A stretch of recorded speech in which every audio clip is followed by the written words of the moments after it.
Hello everyone, I have just gotten new front seats for my Saturn ION Faith. If you want to see the full video with road trip and everything like that, click the info card above my head.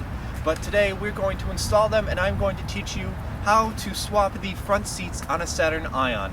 Coupe, sedan, redline coupe, whatever you've got, you'll be able to swap the seats nice and easily within 10 minutes.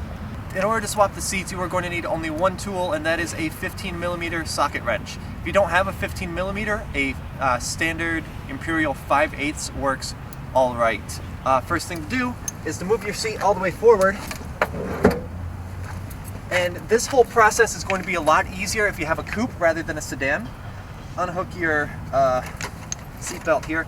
The coupe having the quad doors, you can get back here nice and easily. But if you have a sedan, you'll still be sitting in the back seat and just kind of getting in here. There are two bolts in the back here. We're going to start by pulling those out. On the driver's side of the car, you will need to unplug the seatbelt indicator lead. On the passenger side of the car, if you have an 06 or an 07, you will also have a lead to unplug that has the passenger sensor that basically says, hey, there's a passenger here, make sure we have that airbag on. So this is attached by a little metal clip back here. We're just going to pull that off. Just push down a little tab and that pops right out.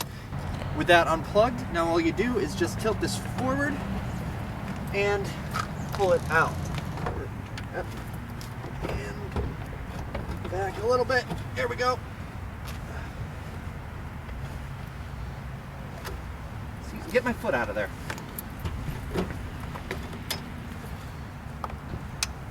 This is a part that definitely 100% helps if you have the coupe. This is a lot easier to pull that out when you don't have a pesky B-pillar in the way. Now is a really good time to clean out from underneath your seat. All the dust and everything that's gotten there, all the fries, the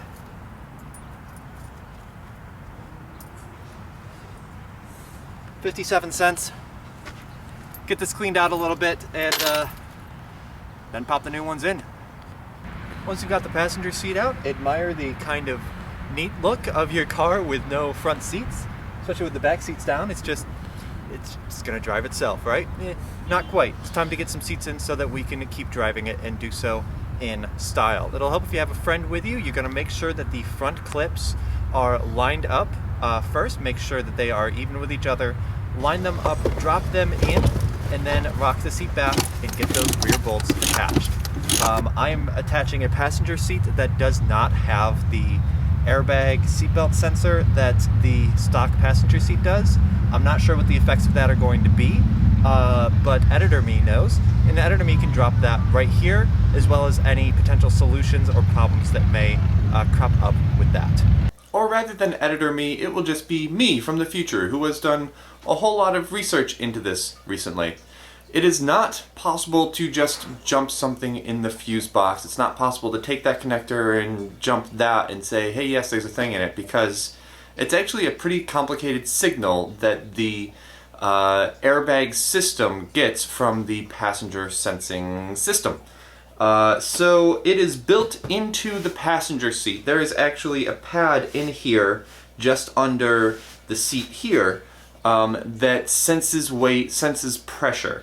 And what some people have done is straight up remove the pad from the old seat and put that into the new Recaro seats by taking off the covering there, shaving down the foam so that it fits, and then putting it back in there. I will not be doing that because I am too worried about damaging the seats. So this is what we've got going on underneath the seat. It's actually a full computer-y system under here with a lot of things going on and some big honking things.